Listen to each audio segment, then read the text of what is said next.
Hello दोस्तों, कैसे हैं आप सभी। उम्मीद है बहुत बढ़िया होंगे। मैं प्रियंका भारद्वाज एक बार फिर से स्वागत करती हूँ आप सभी का प्रियंकाज अकेडमी पे। एंड आई होप कि आपकी तैयारी बहुत अच्छे से चल रही होगी आने वाले एग्ज़ाम्स की। नहीं चल रही है तो शुरू कर दीजिए, क्योंकि आप अभी से तैयारी करेंगे तो एक अच्छी एज ले पाएंगे आगे तैयारी में। ठीक है। और हमारी जो चैप्टर अभी चल रहा है वो चल रहा है रेशियो एंड प्रपोर्शन का, जिसमें हम 5 क्लासेज ऑलरेडी ले चुके हैं, जिसमें मैंने बहुत सारे क्वेश्चंस आपको कराए हैं। ठीक है। अच्छी खासी प्रैक्टिस मैंने कराई है और ये आज हमारी रेशियो एंड प्रोपोर्शन की लास्ट क्लास है, जो है क्लास 6th। ठीक है। इसमें भी हम क्वेश्चन प्रैक्टिस करने वाले हैं कुछ क्वेश्चंस की। ओके। और इसके बाद फिर हम नेक्स्ट चैप्टर पे आएंगे, जिसका नाम होगा परसेंटेज यानी प्रतिशत। ठीक है। तो चलिए शुरू करते हैं हमारी आज की क्लास बिना ज़्यादा देर किए। ओके। और हमारा पहला क्वेश्चन कह रहा है कि यदि भाजक और शेषफल का अनुपात 3:2 है तथा भाजक और भागफल का अनुपात 7:12 है, यदि शेषफल 14 है तो भाज्य को 9 से भाग करने पे क्या शेषफल आएगा। ठीक है। So the ratio between divisor and remainder is 3:2, and the ratio between the divisor and quotient is 7:12. If the remainder is 14, then find the remainder when the dividend is dividing by 9. ठीक है। सो ये कह रहे हैं भाई साहब, एक बार pen ले लेते हैं, ये वाला। ठीक है। ये कह रहे हैं यदि भाजक और शेषफल का अनुपात, मतलब भाजक रेशियो शेषफल। ठीक है। शेषफल। ओके। भाजक मतलब डिविजर, DIVISOR। ठीक है। और ये रिमाइंडर। ठीक है। इनका रेशियो दे रखा है 3:2। ओके। उसके बाद जो भाजक है यानी डिविजर है, और उसका रेशियो दे रखा है भागफल के साथ यानी कि कोशेंट के साथ। ठीक है। ऐसे टोशेंट बोलते हैं इसको। ठीक है। तो इनका रेशियो कितना दे रखा है 7:12। ठीक है। हम देख रहे हैं यहाँ पे दोनों में भाजक कॉमन है। ठीक है। तो हम इनका एक रेशियो बना लेंगे। कैसे? यहाँ मैंने शेषफल लिख लिया, यहाँ लिख लिया भाजक डिविजर। ठीक है। और यहाँ ले लिया मैंने, क्या था तीसरा, भागफल। ठीक है। भागफल। ओके। अभी हम देख रहे हैं कि शेष और भाजक यानी 2:3 है। 2:3। अभी यहाँ पे ये वाला, ये एम्प्टी रहेगा, यहाँ पे हमने ये 3 को लिख दिया। ठीक है। भाजक और भागफल 7:12, इसका है 7:12। यहाँ पे ये एम्प्टी रह गया तो यहाँ पे 7 को एडजस्ट कर देंगे। ठीक है। क्या आ गया, 7 दूनी 14, 7 तिया 21 और 12 चौबी 12 36। ठीक है। ओके। उसके बाद ये कह रहा है कि यदि शेषफल 14 है, अब हम देख सकते हैं शेषफल की वैल्यू 14 दे रखी है और हमारी सच में ही 14 आ रही है। ठीक है। तो इसका मतलब ये सही सही दे रखा है कि शेषफल सच में ही 14 है, भागफल 21 है और भाजक 21 है और भागफल 36 है। ठीक है। अब ये कह रहा है कि भाज्य को 9 से भाग पड़ने पे क्या शेष आएगा। ठीक है। 9 से भाग करने पे अब हम पहले भाज्य निकालेंगे। भाज्य बराबर क्या होता है, भाजक डिवीजर गुणा भागफल यानी Q कोशेंट। ठीक है। प्लस शेषफल यानी रिमाइंडर। ठीक है। भाजक कितना है हमारा 21, भागफल है 36, प्लस शेष है 14। ठीक है। कितना आ गया, 6 कम 6, 6 दूनी 12 और 3 15, 5 3 दूनी 4 1 7, 756। ठीक है। 756 में प्लस 14 कर दो, कितना हो गया 770। ठीक है। अब वो कह रहा है कि जो हमारा नया ये भाज्य आया है निकल के, नया जो भाज्य हमारा निकल के आया है, इसको 9 से डिवाइड करते हैं। ठीक है। तो भाज्य बटे 9, भाज्य क्या आया निकल के 770/9 कर दो। शेषफल पूछ रहा है, रिमाइंडर कितना आएगा अब, तो 9 8 जा 72, यहाँ पे कितना बचा 5 0, 9 4 जा 45, अगेन 5 रिमाइंडर बचा बाई 9। ठीक है। तो कितना आ गया रिमाइंडर हमारा यहाँ पे 5 आ गया। क्या पूछ रहा है ये, रिमाइंडर पूछ रहा है। ठीक है।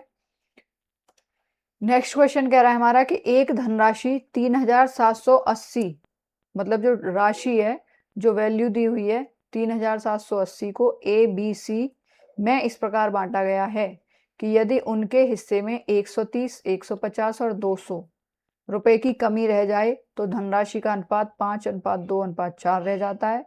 तो सी का वास्तविक हिस्सा बताएं। ठीक है, A ratio B ratio C कितना दे रखा है, 5:2:4। ठीक है, अब ये कह रहा है कि ये इसमें ए में 130 की कमी रह गई है, बी में 150 की और सी में 200 की, तब आया ये रेशियो। ठीक है, अच्छा मैंने इसे मान लिया, ये रेशियो को हमने एक्चुअल वैल्यू मान लिया कि ये इसकी ए की वैल्यू है 5x, बी की 2x और सी की है 4x। ठीक है, अब हम जो इनमें कमी रह गई है इस कमी को ऐड करके लिख दें तो हमें पूरी ये वैल्यू मिल जाएगी। ठीक है, अब मान लो ए 5x था हमारा और ए में कितनी कमी रह गई थी 130 की, प्लस बी था 2x और बी में कमी रह गई थी 150 की, सी था 4x और सी में कमी कितनी रह गई थी 200 की। हमें सबको जोड़ दें तो 3780 बन जाएगा हमारा टोटल। ठीक है, अब देखो 5x और 2 7x और 4 11x हो गया।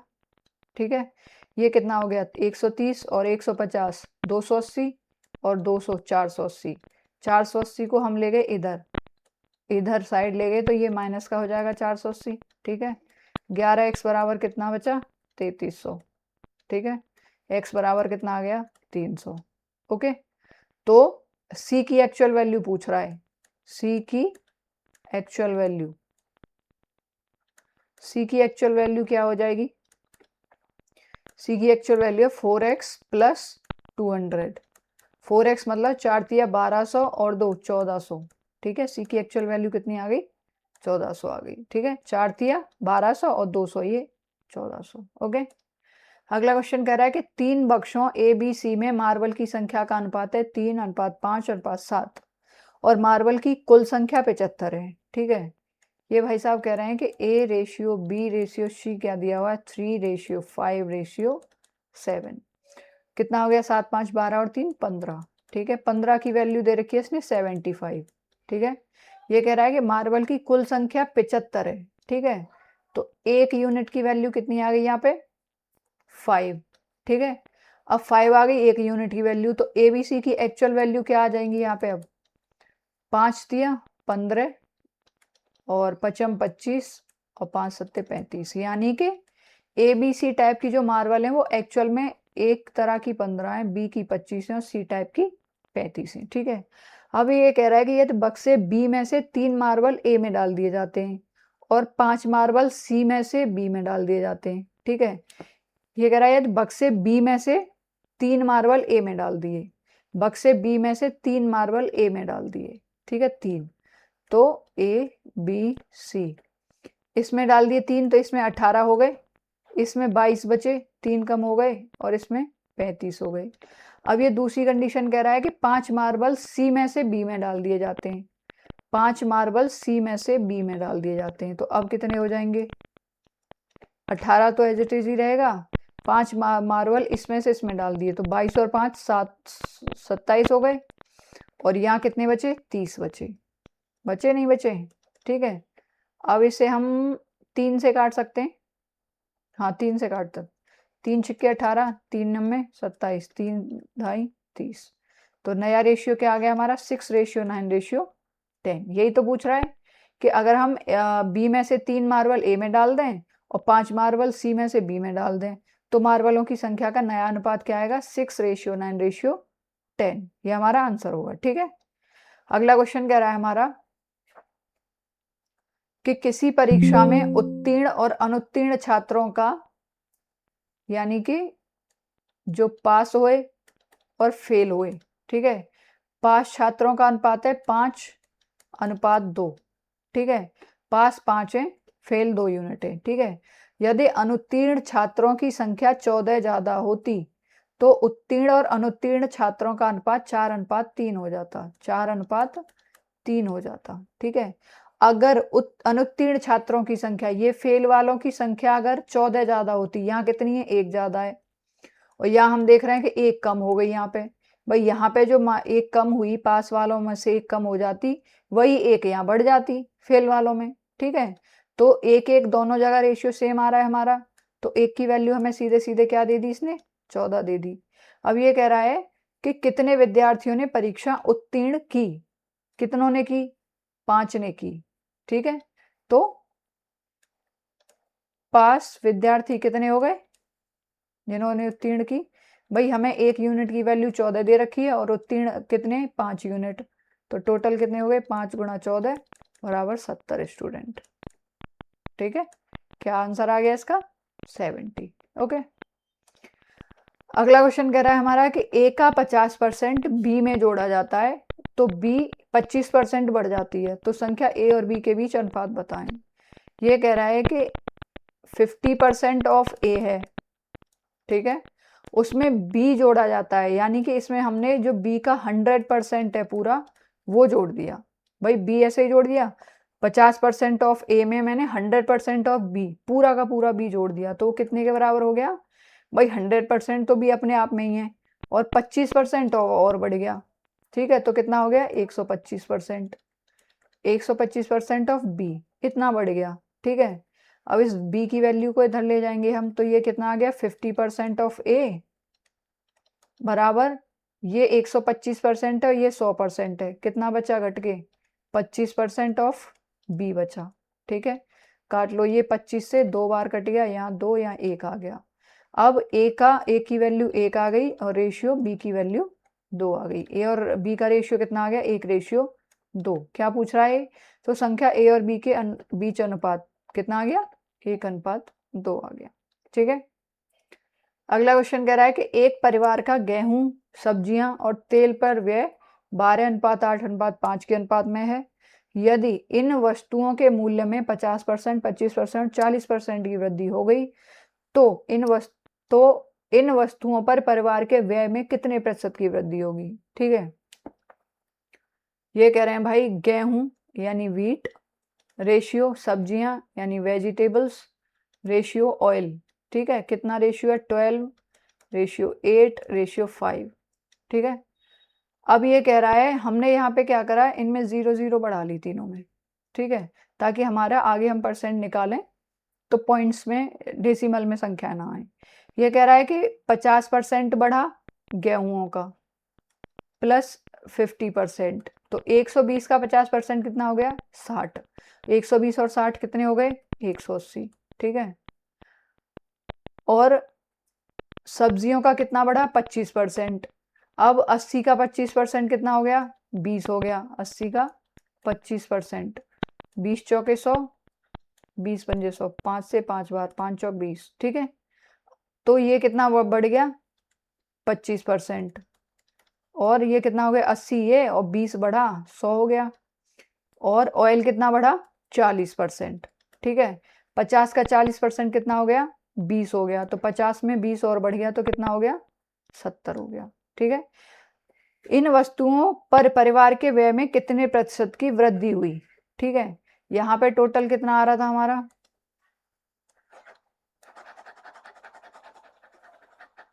यहाँ पे टोटल कितना आ रहा था, ये 120, 200, 250, ठीक है। अब टोटल कितना आ गया, 280 और 70,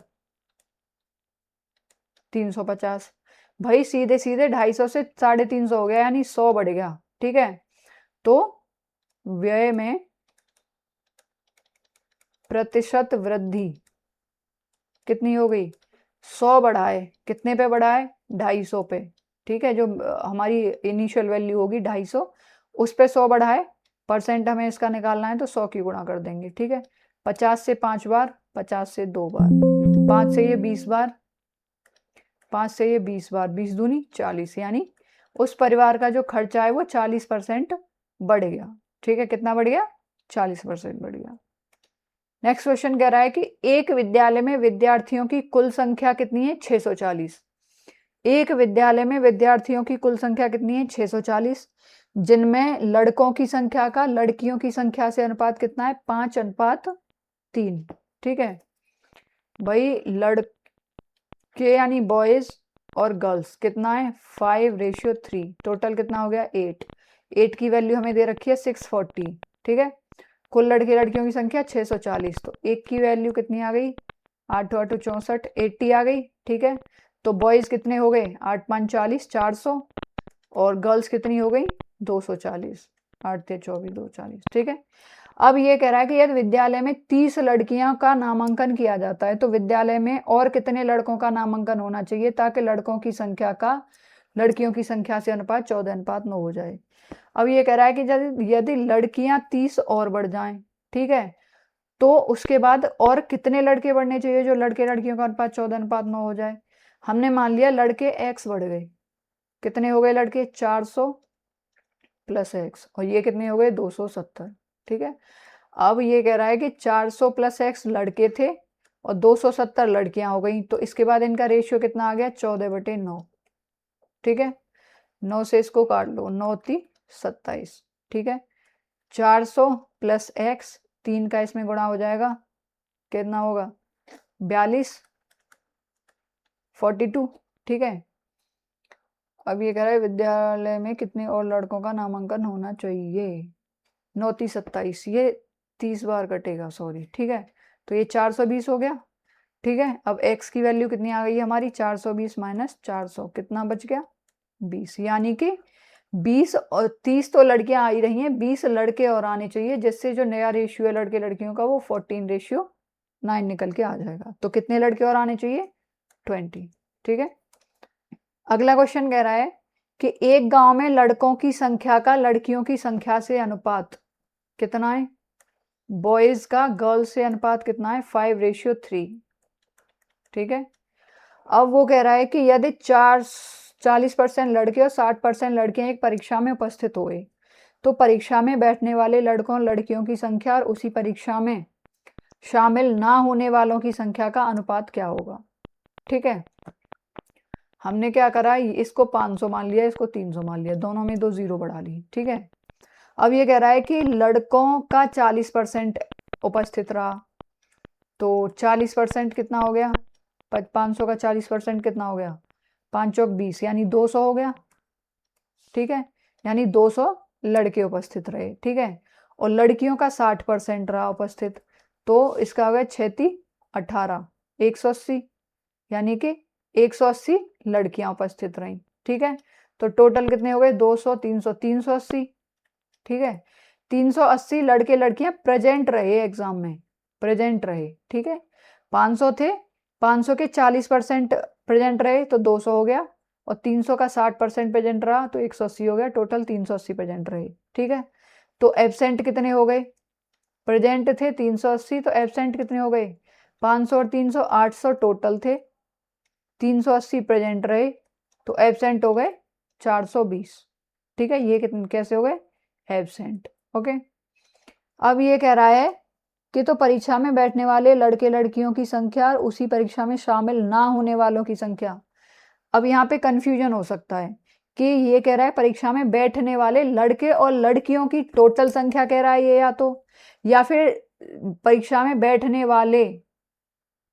वाले का मतलब तो ये है कि सारे ही बैठे, वो अलग बात है कि कुछ पास हुए कुछ फेल हुए, ठीक है।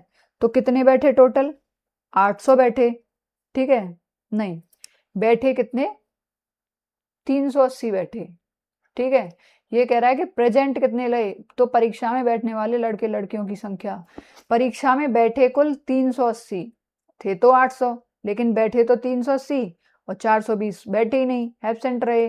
तो ये कह रहा है कि बैठने वाले जो प्रेजेंट रहे और जो एब्सेंट रहे उनका रेशियो बताना है। प्रेजेंट रहे 380, एब्सेंट रहे 420, 0 से 0 कैंसिल, 2 से काटो 19 बार, 2 से काटो 21 बार, क्या रेशियो आ गया उसमें एब्सेंट और प्रेजेंट रहने वालों का, प्रेजेंट और एब्सेंट रहने वालों का 19:21,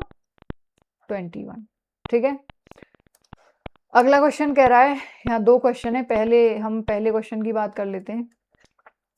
पहला क्वेश्चन कह रहा है कि 3 संख्याओं में से दूसरी संख्या पहली संख्या की 1/3 है, ठीक है।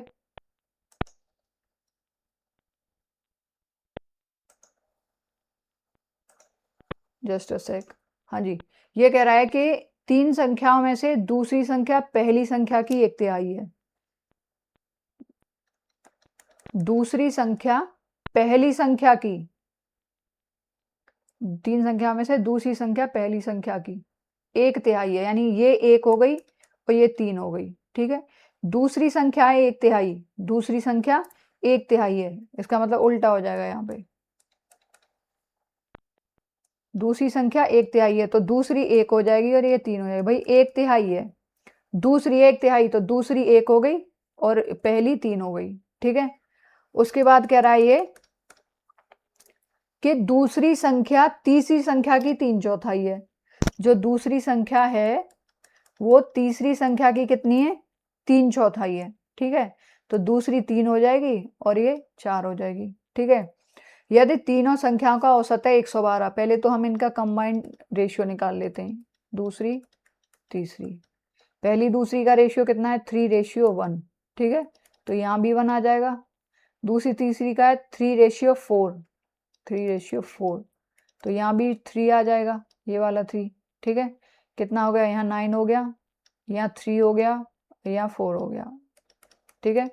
कितना हो गया टोटल? 9, 3, 12 और 4, 16, ठीक है। अब ये कह रहा है कि इन तीनों संख्याओं का औसत 112 है, टोटल 16 आ रहा है। 16 अगर मैं इन तीनों का औसत निकालूं तो 3 से डिवाइड कर दूंगी इसको एवरेज निकालने के लिए। कितना आ रहा है एवरेज? 112, ठीक है। अब एक की वैल्यू मैं निकालूं तो कितनी आ जाएगी? 112 गुणा 3, ये इधर गुणा में चला जाएगा ऊपर और 16 नीचे आ जाएगा। तो 16 16 7 जा 112 एंड 7 3 जा 21, तो एक की वैल्यू कितनी आ गई? 21। अब ये कह रहा है कि सबसे छोटी संख्या बताइए। सबसे छोटी संख्या कौन सी होगी हमारी? ये भाई 9 बड़ी है सबसे, 3 सबसे छोटी है, 4 बीच की है। जो जो दूसरी संख्या है हमारी, जो दूसरी संख्या है हमारी वो सबसे छोटी संख्या है। तो सबसे छोटी संख्या क्या होगी? 3, और एक यूनिट की वैल्यू कितनी है? 21, तो कितनी हो गई? 63। सबसे छोटी संख्या 63, ठीक है। दूसरा क्वेश्चन क्या कह रहा है?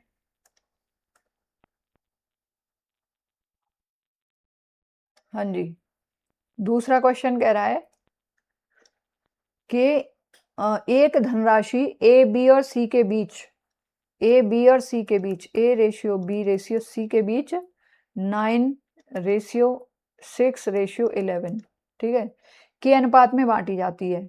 यदि ए अपने हिस्से से 500 रुपए सी को देता है तो ए बी और सी के हिस्से का नया अनुपात कितना आ जाता है? 4:3:6। तो बी और सी के आरंभिक हिस्सों का योग बताओ। अब ये कह रहा है कि ए जो है, ए वो अपने हिस्से में से 500 रुपए सी को दे रहा है, यानी ए सी को दे रहा है, लेकिन बी तो सेम ही रहा, बी में तो कोई परिवर्तन नहीं हुआ। तो यहाँ हम देख रहे हैं बी यहाँ 6 यहाँ 3 है। सबसे पहले हम बी को बराबर करेंगे, यहाँ 2 का गुणा कर दो, इसमें कितना आ गया? 8, 3 दूनी 6, 6 दूनी 12। अब हम देख रहे हैं कि बी तो यहाँ पे बराबर हो गया 6, लेकिन 9 में से ये 1 कम हो गया, 8 आ गया, ठीक है ए, और जो सी है वो 1 बढ़ गया। सी क्या हो गया? 1 बढ़ गया। भाई ए तो 1 घट गया, 9 से 8 हो गया, सी 1 बढ़ गया, 11 से 12 हो गया। इसका मतलब जो 500 रुपए ए ने सी को दिए थे वो 1 की वैल्यू है, ठीक है।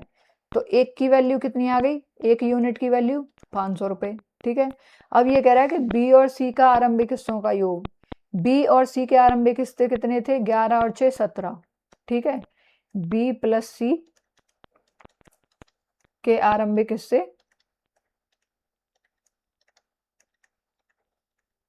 कितना था? 6 और 11 17 था टोटल, ठीक है। अब 1 यूनिट की वैल्यू हमारी 500 है और 17 की कितनी हो जाएगी? 17 गुणा 500, 17 पंजे 85, यानी कि 8500 टोटल राशि थी शुरू में बी और सी की, ठीक है। यही ये पूछ रहा है, ओके। अगला क्वेश्चन कह रहा है, यहां भी 2 क्वेश्चन है। सबसे पहले पहला वाला लेंगे।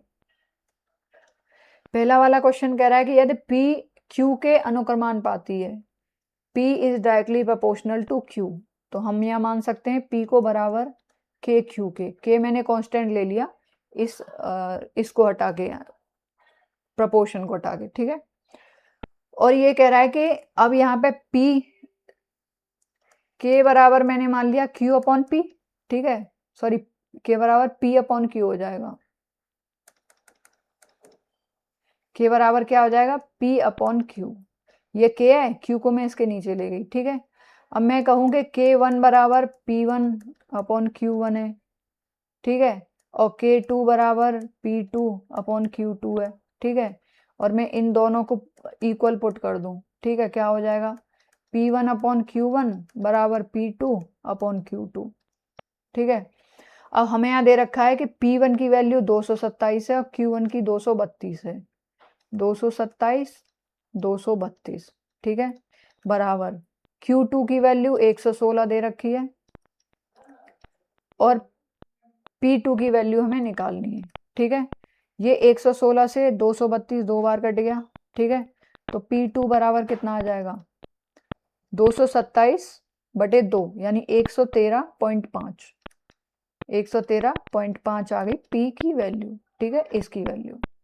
ओके, सेकंड क्वेश्चन कह रहा है कि किसी कार्य को करने के लिए किसी मजदूर की कुछ दिनों के लिए 8500 8500 से नियुक्ति की जाती है, ठीक है, लेकिन कुछ दिनों तक उसकी अनुपस्थिति के कारण उसे केवल 6050 रुपए का ही भुगतान किया जाता है। तो वो कितने दिनों तक एब्सेंट रहा, अनुपस्थित रहा, ठीक है। तो टोटल वेजेस उसके कितने थे? टोटल वेजेस जो टोटल पेमेंट उसे होनी थी वो होनी थी 8500 की, ठीक है। और पेड कितने हुए? पेड वेजेस उसे दिए कितने गए? 6050, ठीक है। इनका रेशियो निकालो, 0 से 0 कट गया, ठीक है, 5 से काटो 170 और ये कितना हो गया? 5 एकम 5, 5 दूनी 10, 5 एकम 121। अगेन ये कट रहा है? नहीं कट रहा, नहीं कट रहा, ठीक है।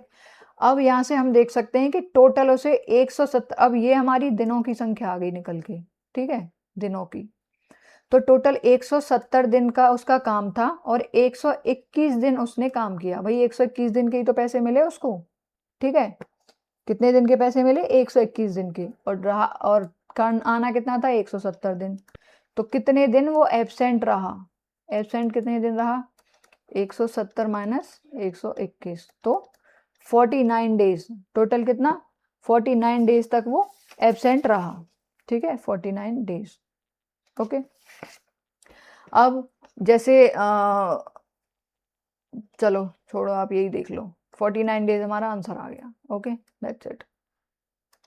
अगला क्वेश्चन देखते हैं। अगला क्वेश्चन कह रहा है कि 2 क्रमागत वर्षों के बीच मेरी आय का अनुपात 2:5 है और खर्चों का अनुपात 4:7 है। यदि दूसरे वर्ष में मेरी आय 75,000 और पहले वर्ष में मेरा खर्च 20,000, तो एक साथ 2 वर्ष में मेरी कुल बचत बताओ, ठीक है। अब माना हमने कि ये पहली वर्ष है और ये दूसरी वर्ष है, ठीक है। इसमें इसकी इनकम का रेशियो कितना है? 2:5, और एक्सपेंडिचर का रेशियो कितना है? 4:7।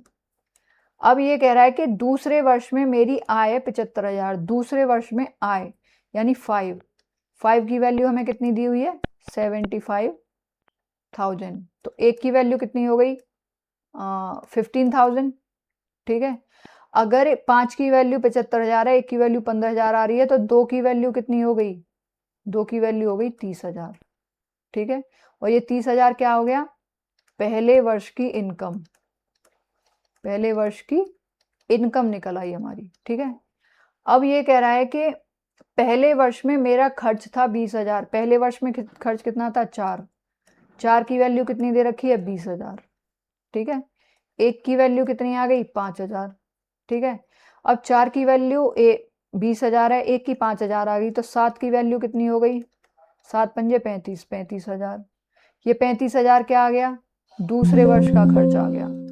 पहले वर्ष का तो हमें 20,000 दे ही रखा था, दूसरे वर्ष का यानी 7 की वैल्यू हमने निकाल ली खर्च की, तो दूसरे वर्ष का एक्सपेंडिचर आ गया, ठीक है। अब हम निकालेंगे, ये पहला वर्ष है, ये दूसरा वर्ष है, ठीक है। ये इनकम है, पहले वर्ष की इनकम कितनी है? 2 यानी 30,000, ठीक है। दूसरे वर्ष की इनकम कितनी है? 75,000, ठीक है, 75,000। एक्सपेंडिचर की बात करें तो पहले वर्ष का एक्सपेंडिचर हमें दिया हुआ था 20,000 और दूसरे वर्ष का निकाल लिया हमने 35,000। ठीक है, अब अगर हम इनकम में से खर्चा घटा दें तो सेविंग आ जाएंगी।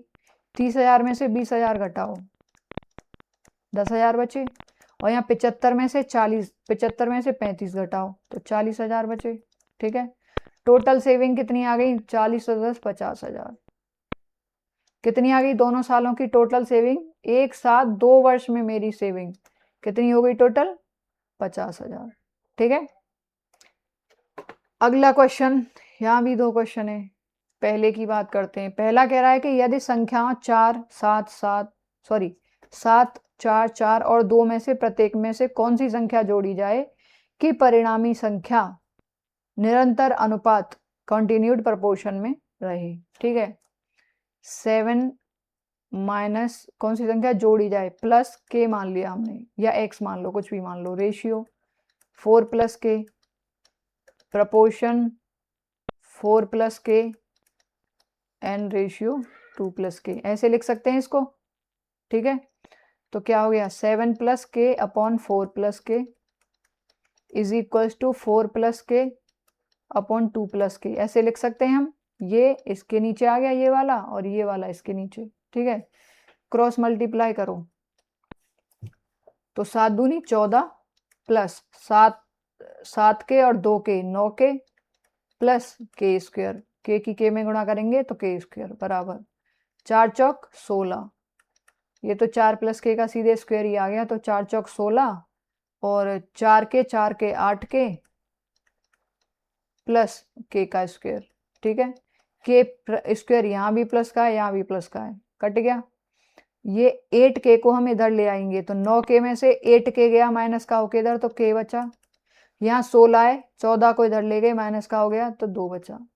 तो कितनी वैल्यू आ गई? के की वैल्यू 2 आ गई। मतलब 2 ऐसी संख्या है जिसे हम 7 4 4 2 में जोड़ें तो ये समानुपात में आ जाएंगे। किस में आ जाएंगे? समानुपात में आ जाएंगे। ठीक है, चेक कैसे करते हैं कि समानुपात में आ जाएंगे? देखिए, ये हमारा 7 प्लस के है तो 7 प्लस 2 हो गया अपॉन में 4 प्लस के यानी 4 प्लस 2 बराबर किसके होगा? 4 प्लस 2 यानी 4 प्लस के यानी 4 प्लस 2 और यहाँ 2 प्लस 2 कितना हो गया? 7 और 2 9 और 4 2 6 बराबर 6 और 4। ठीक है, इसे 3 से काटो, कितना आ जाएगा? 3 तिया 9, 3 दूनी 6। इसको 2 से काटो, 2 तिया 6 और 2 दूनी 4, आ गया बराबर। इसे ही कहते हैं कि ये समानुपात में आ जाए। ठीक है, दोनों बराबर आ गए। ओके, हो गया सेटिस्फाई। दूसरा क्वेश्चन कह रहा है कि एक दुकानदार 500, 350, 200 प्रति पीस की दर से क्रमशः जीन्स शर्ट और टी शर्ट के लिए सप्लाई ऑर्डर करता है। ठीक है, वो 46,800 में प्रत्येक प्रकार की वस्तु 1:2:3 के अनुपात में खरीदता है। तो उसने कितनी टी शर्ट का ऑर्डर दिया था, ये कह रहा है। ठीक है, तो हम यहां से क्या देख सकते हैं कि jeans ratio shirt ratio T shirt, कितना रेशियो दे रखा है तीनों का? 1:2:3। अब ये कह रहा है कि उसको एक जीन्स तो 500 की पड़ती है। ठीक है, एक शर्ट 350 की पड़ती है। ठीक है, और एक टी शर्ट 200 की पड़ती है। ठीक है, कितना हो गया? एक जीन्स 500 की हो गई और 2 शर्ट कितने की हो गई? 350 दूनी 700 की और 3 दूनी 600 की टी शर्ट हो गई तीनों। ठीक है, कितना हो गया टोटल? 6 7 13 और 5 18, 1800। अब ये कह रहा है कि 1800 की जो वैल्यू इसने दे रखी है वो दे रखी है 46,800। ठीक है भाई, वो इतने के रेट से इतने पीस ऑर्डर करता है इतने के अनुपात में। ठीक है, तो हमने टोटल वो निकाल ली इसकी वैल्यू कि कितनी वैल्यू बैठ रही है? 1800। हमारी 1800 बैठ रही है, लेकिन वो कह रहा है कि मैंने तो जी 46,800 पे किए हैं। ठीक है, तो यहाँ से क्या करेंगे हम? एक की वैल्यू निकाल लो, डबल जीरो कट गई, 18 से इसको कट करो, एक की वैल्यू कितनी आ गई? 18 दूनी 36, 2 18 छक्के 108, एक की वैल्यू 26 यूनिट आ गई। ठीक है, अब ये कह रहा है कि total number of T shirts कितने ऑर्डर की हो उसने। ठीक है, तो टी शर्ट्स की संख्या की संख्या पूछ रहा है ये, ठीक है। कितनी हो जाएगी, 26 यूनिट है एक की वैल्यू, और टी शर्ट का इसने रेशियो कितना दे रखा है, 3, ठीक है। तो 3 गुणा 26, 26 दूनी 52, 26 थी 78, यानी टोटल उसने 78 टी शर्ट्स ऑर्डर की थी, ठीक है। वहीं अगर वो ये कहे कि शर्ट कितनी ऑर्डर की थी, तो 26 दूनी 52 शर्ट और 26 जीन्स, ठीक है। टी शर्ट कितनी, 78। अगला क्वेश्चन कह रहा है कि 7410 की एक राशि ए बी सी के बीच इस प्रकार वितरित की गई कि ए के हिस्से और बी एवं सी के संयुक्त हिस्से का अनुपात 9:17 है, ठीक है। और सी के हिस्से और ए एवं बी के संयुक्त हिस्से का अनुपात 5:8 है। तो बी और सी के हिस्से का अनुपात पूछ रहा है, ठीक है। ये कह रहा है सबसे पहले कि ए का हिस्सा और बी प्लस सी का हिस्सा, ए का हिस्सा और बी प्लस सी का संयुक्त हिस्सा कितना रेशियो है, 9:17, ठीक है। टोटल कितना हो गया, 9 और 17 26, ठीक है। अब ये कह रहा है कि सी का हिस्सा और ए प्लस बी का हिस्सा, इसका रेशियो कितना है, 5:8। ये टोटल कितना हो गया, 13, लेकिन हमें बनाना कितना है, 26। दोनों रेशियो हम पहले बराबर करेंगे तभी आगे कोई कैलकुलेशन होगी। तो इसको बराबर करने के लिए मैंने 2 की गुणा कर दी। अब क्योंकि 2 की गुणा इसमें हुई है, 13 दूनी 26 हो गए, तो इनमें भी तो होगी, तो ये कितना हो गया, सी कितना हो गया, 5 दूनी 10, ये सी हो गया, और 8 दूनी 16, ये ए प्लस बी हो गया, ठीक है। अब हम यहाँ से देख सकते हैं ए की वैल्यू तो हमें सीधे सीधे 9 मिल गई, ठीक है। सी की वैल्यू हमें सीधे सीधे 10 मिल गई, यहाँ से सी की वैल्यू सीधे सीधे 10 मिल गई। निकालनी किसकी है, बी की निकालेंगे। टोटल कितना है, 26।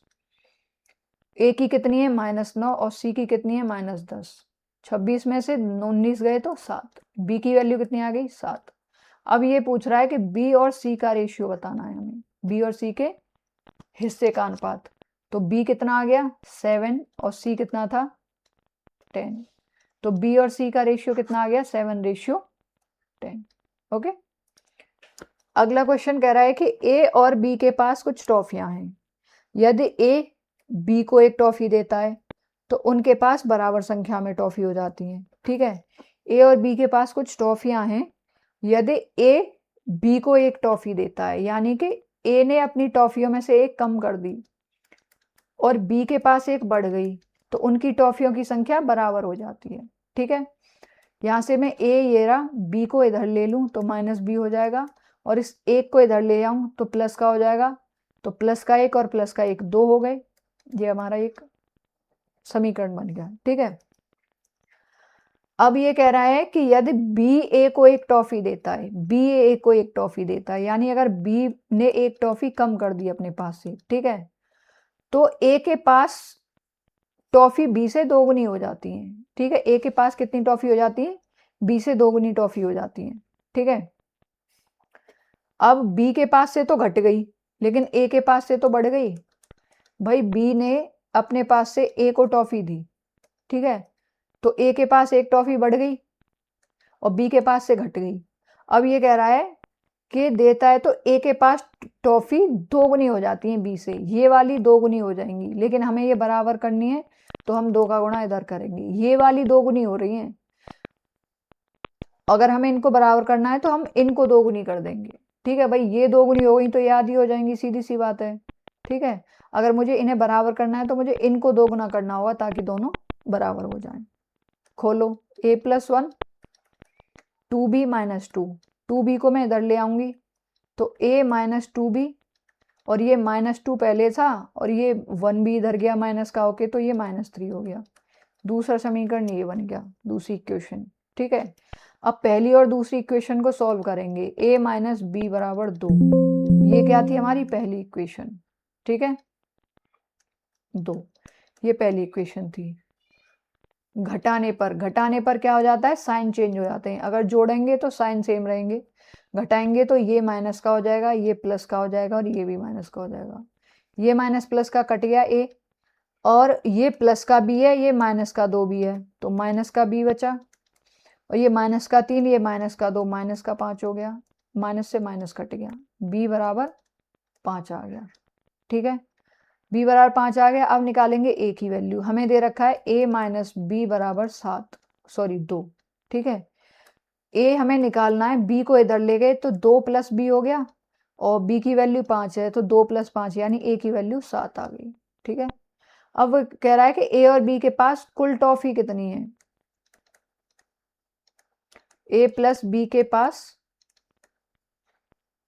कुल टॉफी कितनी होंगी, तो b के पास 5 है और a के पास 7 है, टोटल कितनी हो गई 12। कितनी आ गई 12। ठीक है, आई होप कि आपको क्वेश्चन में अच्छे क्वेश्चन लेके आई हूँ आपके लिए, और ये सारे क्वेश्चंस लगभग सारे क्वेश्चंस आए हुए हैं एग्जाम्स में। ठीक है, तो मैं कोई ऐसे क्वेश्चन नहीं लेके आई कि हाँ बस काम चल गया। इसमें टफ भी हैं, इजी भी हैं, CGL में, यूपी पुलिस में, और आपके MTS वगैरह में, दिल्ली पुलिस में, जितने एग्जाम में आए हुए हैं मैं सबसे यहाँ पे क्वेश्चन कलेक्ट करके लेके आई हूँ। ठीक है, और आप चैनल को ज़रूर ज्वाइन कीजिए यहाँ से पढ़ने के लिए। ठीक है, मैं अच्छा कंटेंट आप लोगों को दे रही हूँ, और मुझे भी बहुत मेहनत लग रही है इस कंटेंट को बनाने में, बहुत मेहनत करनी पड़ रही है मुझे। ठीक है, तो इसलिए कह रही हूँ कि आप प्लीज़ सपोर्ट कीजिए, चैनल को सब्सक्राइब कीजिए और जुड़िए, और आपके जानने वाले सर्कल में जितने भी लोग हैं तैयारी करने वाले, जिनको रिक्वायरमेंट है मैथ्स की क्लासेस की, उनसे भी ज्वाइन करवाइए। ठीक है, अगला क्वेश्चन कह रहा है हमारा कि संपूर्ण पृथ्वी पर स्थल और जल का अनुपात 1:2 है। यदि उत्तरी गोलार्ध में यह अनुपात 2:3 हो और दक्षिणी गोलार्ध में स्थल और जल का अनुपात कितना है, पूछा है। ठीक है, तो ये कह रहे हैं कि स्थल और जल, स्थल मतलब लैंड और जल मतलब वाटर, का रेशियो कितना है 1:2। और ये कह रहा है उत्तरी गोलार्ध में 2:3 है, 2:3। ठीक है, तो ये तो कंप्लीट अर्थ का हो गया, कंप्लीट अर्थ। ठीक है, और ये हो गया नॉर्थ का। ठीक है, okay, northern hemisphere, northern hemisphere का। ठीक है, अब हम देख रहे हैं यहाँ पे कि 2 और 1 ये 3 हो गए, और 3 और 2 5 हो गए। ठीक है, हम पहले क्या करेंगे, इन दोनों को करेंगे बराबर, 3 और 5 को, तभी आगे कोई कैलकुलेशन। रेशियो में सबसे बड़ा फैक्ट है, अगर हमें आगे कोई कैलकुलेशन करनी है, कोई अनुपात दिया हुआ है, तो पहले हमें इसको बराबर करके तब आगे हम कुछ और करेंगे। ठीक है, इन्हें बराबर करने के लिए हम क्या करेंगे, इसमें कर देंगे 5 का गुणा और इसमें कर देंगे 3 का गुणा। ठीक है, कितना आ जाएगा, लैंड और वाटर, ये आ गया 5 एकम 5 और 5 दूनी 10, ये आ गया 3 दूनी 6 और 3 तिया 9। ठीक है, ये भी 15 हो गया और ये भी 15 हो गया। ठीक है, लेकिन अब हम जानते हैं कि ये तो पूरी पृथ्वी का है और ये है सिर्फ उत्तरी गोलार्ध का, तो उत्तरी गोलार्ध का पूरी पृथ्वी का आधा होना चाहिए। भाई दोनों बराबर कैसे हो सकते हैं, भाई दोनों बराबर, पृथ्वी का 15 है तो सिर्फ उत्तरी गोलार्ध पृथ्वी का आधा हो जाएगा। जब वो पृथ्वी का आधा हो जाएगा तो ये भी आधा हो जाना चाहिए, तो क्या करेंगे, इसमें 1/2 की गुणा कर देंगे। कितना आएगा,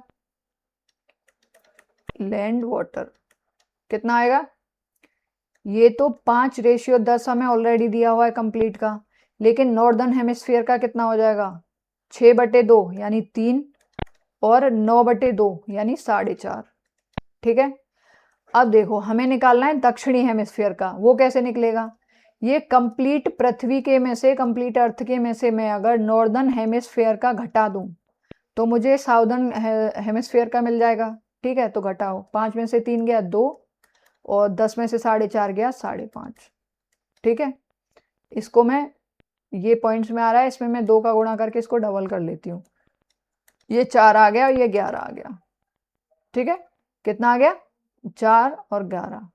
ठीक है, तो क्या आ गया, दक्षिणी हेमिस्फीयर के जो लैंड है और वाटर है उसका जो रेशियो आ गया वो 4:11 आ गया, यही हमसे पूछा गया है। ठीक है, 4:11।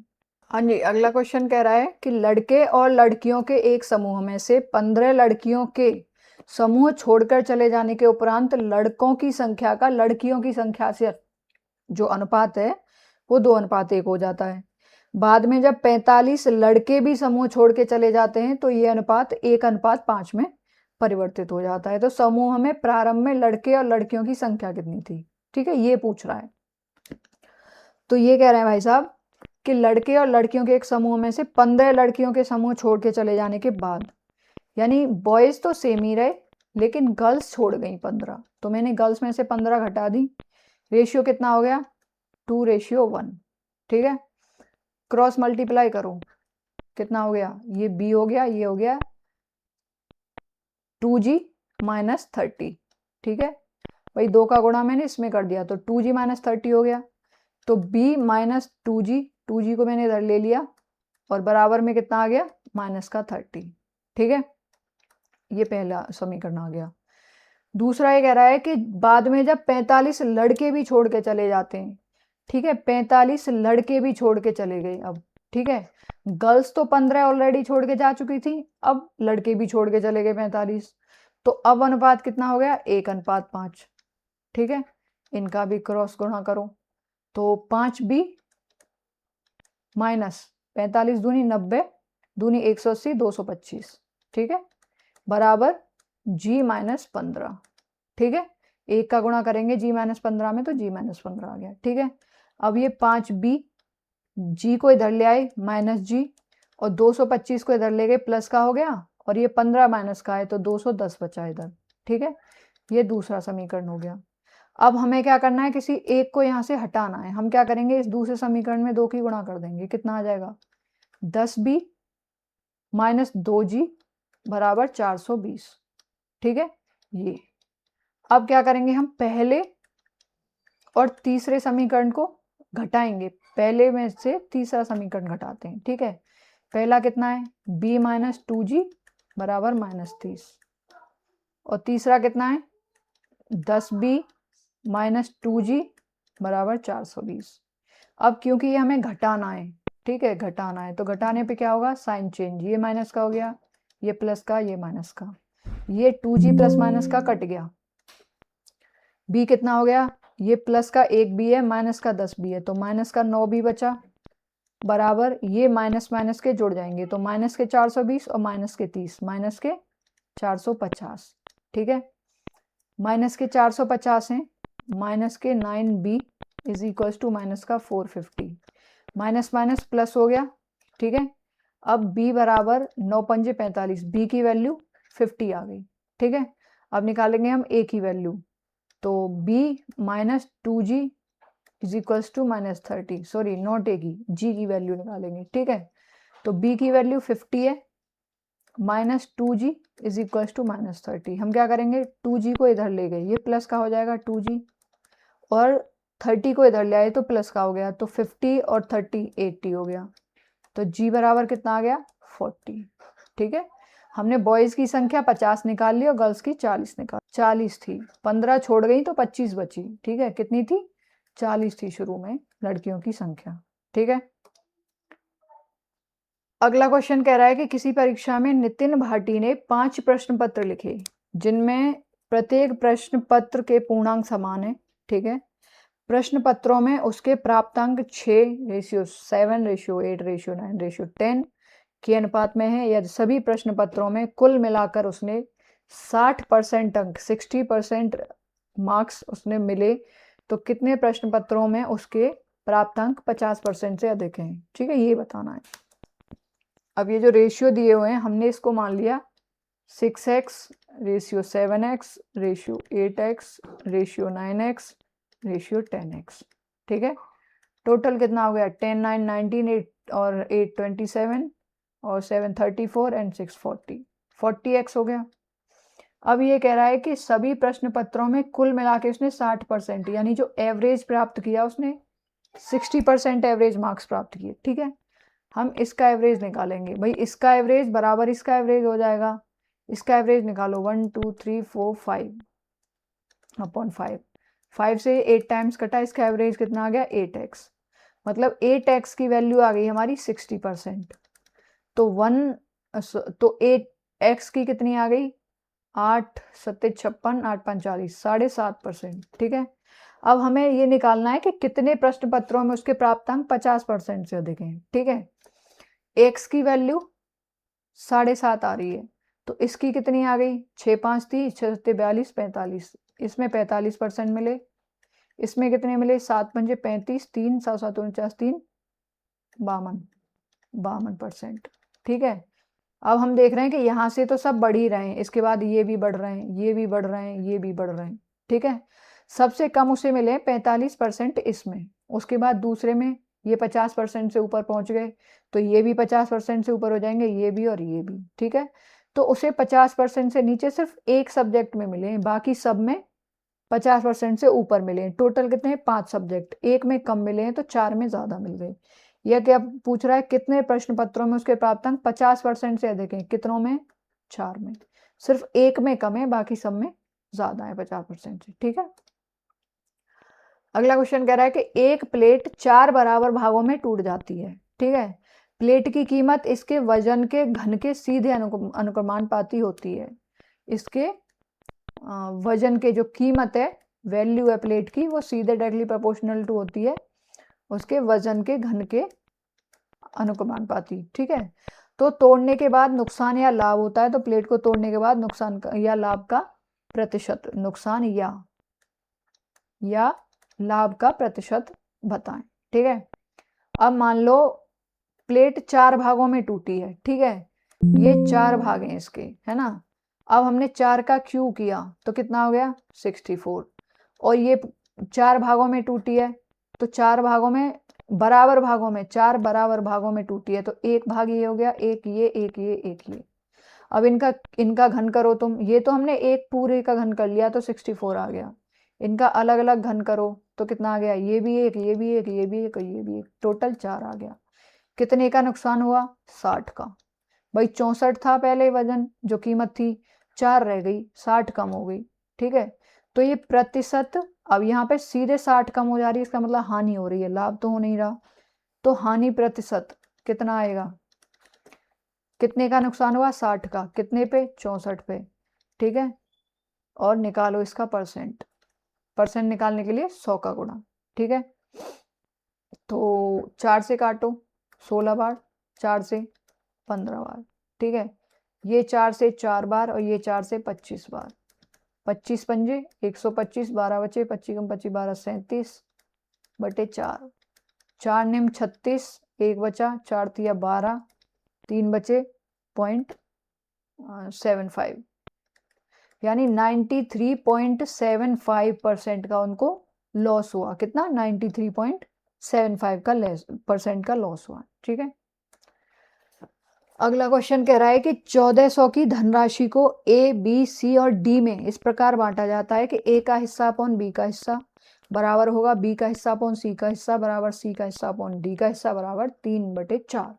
तो सी का हिस्सा हमें बताना है, कैसे बताएंगे, हम इनका रेशियो निकालते हैं, A ratio B ratio C ratio D. ये कह रहा है कि ए और बी का जो रेशियो है वो भी 3/4 है, 3/4, 3:4। ठीक है, तो यहाँ भी 4 आ जाएगा, यहाँ भी 4 आ जाएगा रेशियो में। बी और सी का भी रेशियो 3 और 4 है, बी और सी का रेशियो 3 और 4 है, इधर भी 4 आ जाएगा। ठीक है, और इधर 3 आ जाएगा, ये खाली जगहों पे। सी और डी का रेशियो भी 3 और 4 है, सी और डी का। ठीक है, तो यहाँ भी 3 आ जाएगा बची हुई जगह पे, और यहाँ भी 3 आ जाएगा। कितना आ गया, 3 तिया 9 27, 27 रेशियो, 3 तिया 9 चौक 36, 36 रेशियो, 4 चौक 16, 16 3 जा 48 रेशियो, और 4 का क्यूब करेंगे 64। ठीक है, कितना आ रहा है ऐड करके, 8 and 4 12, 6 18, 7 25, 5 आ गया, 2 कैरी आ गया, 6 2 8, 8 4 12, 12 3 15, 15 2 17, यानी 175। 175 की वैल्यू हमें कितनी दे रखी है, 1400। कितनी दे रखी है, 1400। ठीक है, तो काटो, 25 सत्ते 175, और 25 पंजे 125, 15 बचे, 25 छिक्का 150, 7 अट्ठे 56, एक की वैल्यू 8 आ गई। ये पूछ रहा है कि सी का हिस्सा बताएं, सी का हिस्सा कितना है, 48। तो सी का हिस्सा कितना हो जाएगा, 48 तो इसकी यूनिट है, और एक यूनिट की वैल्यू 8 दी हुई है, तो 8 8 जा 64, 6 कैरी, 8 4 जा 32 प्लस 6 38। कितना आ गया सी का हिस्सा? 384, 384। ठीक है। अगला क्वेश्चन कह रहा है कि राजू पिज्जा का 3/8 भाग खाता है। एडम शेष जो बचा राजू पैसे उसका 3/10 भाग खाता है। और रेनू जो एडम पैसे बचा उसका भी 4/7 भाग खाती है। तो अभी भी पिज्जा का कितना भाग बचा है? इसने दिया हुआ है जो उन्होंने खा लिया, ये खाया हुआ दिया है, हमें निकालना है बचा हुआ। ठीक है, तो शेष भाग कितना बचा? भाई उसने 3/8 में से 3/8 भाग खा लिया, तो 5/8 भाग बच गया। ठीक है, एक का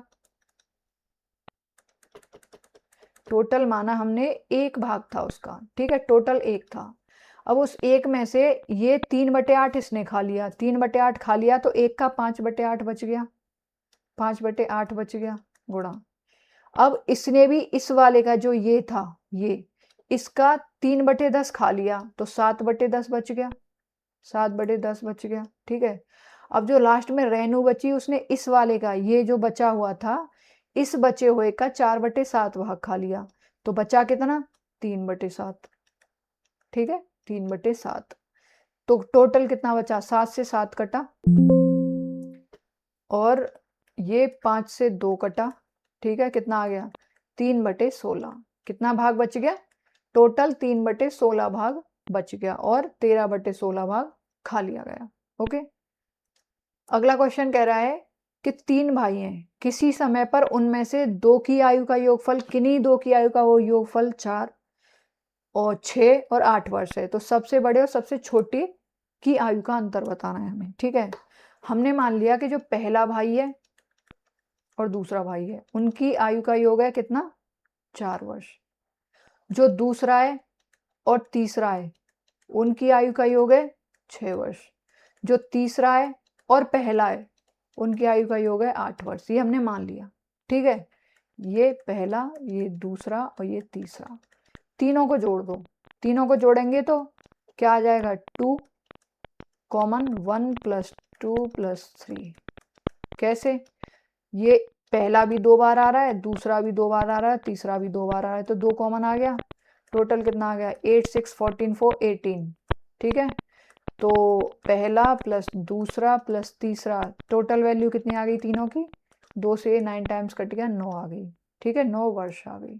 ठीक है, अब हमें निकालनी है कि पहले की आयु कितनी है। पहले की आयु निकालेंगे तो टोटल आयु कितनी है इनकी? 9 वर्ष। और दूसरे और तीसरे की कितनी है? 6 वर्ष। इसको घटा दो। ये टोटल में से हमने दूसरे और तीसरे की घटा दी, तो पहले की निकल आई 3 वर्ष। ठीक है, अब दूसरे की निकालेंगे। दूसरी के लिए 9, तो तीनों की है मिला के, इसमें से पहले और तीसरे की निकाल दो, 8 वर्ष। तो 1 वर्ष आ गई दूसरे की। तीसरे की कितनी आएगी? टोटल 9 है, तीसरे की निकालनी है, तो पहले और दूसरे की घटा दो। पहले और दूसरे की कितनी है? 4, तो तीसरे की आ गई 5 वर्ष। ठीक है, तीनों की अलग अलग आयु आ गई। अब ये कह रहा है कि सबसे बड़े और सबसे छोटे की आयु का अंतर। सबसे बड़ा कौन है इसमें? ये।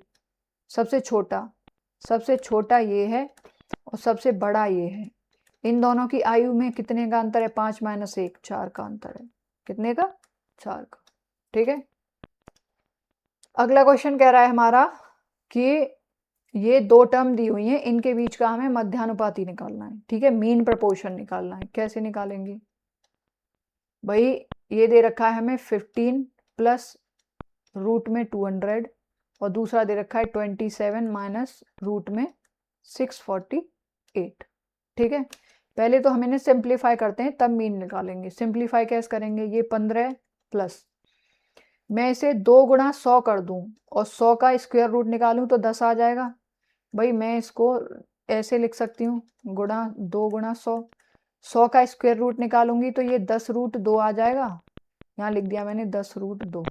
ठीक है, अब मैंने क्या करा, इसमें से मैंने 5 कॉमन ले लिया, तो क्या आ गया? 5 × 3 = 15 प्लस यहाँ 2 बचा, 2√2।